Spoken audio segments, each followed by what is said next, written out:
नागपुर में हर साल गणेश चतुर्थी के समय पे कुछ न कुछ इनोवेटिव, कुछ न कुछ नया दिखाई देता है। और इस बार नागपुर में शिव शंभू मंडल द्वारा जैताड़ा में जो है यहाँ पे एमपी उज्जैन से हाथी मंगाया गया है।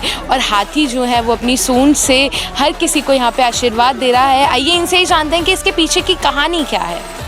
नमस्कार, मेरा नाम सुमंत कुरेकर है और मैं शिव शंभू गणेश उत्सव मंडल का अध्यक्ष हूँ। ये शिव शंभू गणेश उत्सव मंडल पिछले 35 साल से गणपति बिठाते हुए आ रहे हैं और हम हमेशा ही कुछ तो भी नया और इनोवेटिव करने की कोशिश करते हैं। और इस साल ये एक्चुअल प्लानिंग पिछले साल से ही चालू हो रही थी। इसके पीछे कितने ही एनओसीज लगती है, बाकी सारी चीज़ें लगती है, हम वो सारी चीज़ें देखने की कोशिश कर रहे थे। और अभी सारी चीज़ें हमारे जो कॉरपोरेटर है आके प्रफुल्ल गुरुदेव पाटिल साहब, उनके माध्यम से, उनके हेल्प के द्वारा ये सारी चीज़ें पॉसिबल हो पाई है। और हमारा पहले से ही उद्देश्य था कि गणेश जी आ रहे हैं तो अपन ओरिजिनल गजानन को ही बिठाया जाए। तो मूर्ति के साथ हमने हाथी की भी स्थापना की है। जैसी मूर्ति की पूजा होती है, अर्चना होती है, वैसे ही हाथी की भी पूजा और अर्चना होती है। और उसके खाने पीने का पूरा व्यवस्था यहाँ पर की गई है। 25 साल के हैं, खाने पीने का अच्छा है। गन्ना आ रहा, चारा आ रहा और गन्ने का जो ऊपर का हरा बाण होता है वो भी आ रहा। और गेहूँ और बाजरा, ज्वार, इसका जो है अपन दलिया बनवाएंगे और दलिया बना के वो भी खिलाएंगे। और खाने के लिए बहुत सारी चीज़ें हैं, ककड़ी है, फल फ्रूट है, सब कुछ लाते हैं। भक्त लोगों का ऐसा अपने आत्मा में भाव और श्रद्धा प्रकट हुई, वो हिसाब से उन्होंने अपने जो कि लोग बाग गणपति बैठालते तो साक्षात उन्होंने उज्जैन एमपी से हाथी बुलवाया है और हाथी को गणेश का रूप मान करके सेवा कर रहे हैं और खिलाएंगे पिलाएंगे।